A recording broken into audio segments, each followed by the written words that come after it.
నీతో దేవునిచ్చిన మాట. ప్రియ శ్రోతలందరికీ యేసుక్రీస్తు నామములో శుభవందనాలు. ప్రియులారా, బాగున్నారా? మీరందరూ బాగుండాలని, వాక్యం చేత స్థిరపరచబడాలని మీ కొరకు ప్రార్థిస్తున్నాను. ఈరోజు దేవుని వాక్యము కీర్తన గ్రంథం 16వ అధ్యాయము 6వ చరణం. మనోహర స్థలములలో నాకు పాలు ప్రాప్తించెను, శ్రేష్టమైన స్వాస్యము నాకు కలిగెను అంటున్నాడు. ప్రభునందు ప్రియులారా, దావీదు భక్తుడు ఈ కీర్తన రాస్తూ ఉన్న సమయంలో దావీదుకు స్వాస్యం అంటూ ఏదీ లేదు. కొండల్లోనూ, గృహల్లోనూ అండ్ ఎడారుల్లోనూ నివాసం చేస్తున్నాడు. మరి ఇది ఎలా రాస్తున్నాడు?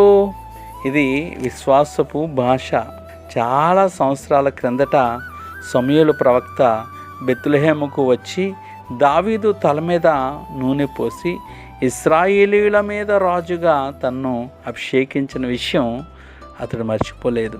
ఒకనాటికి ఇశ్రాయేలు దేశమంతా తనదే అవుతుంది. దీనిని సౌలు ఆపలేడు, మరెవరూ ఆపలేరు. మనకు కూడా దేవుని వాగ్దానం ఉన్నది. మనం ఆయనతో శ్రమ పడితే ఆయనతో పాటు ఏలుదుము. కాబట్టి ఆ రీతిగానే ఆ వాగ్దానమును దావీదు పొందుకొని మహారాజుగా ఏలాడు 40 సంవత్సరాలు.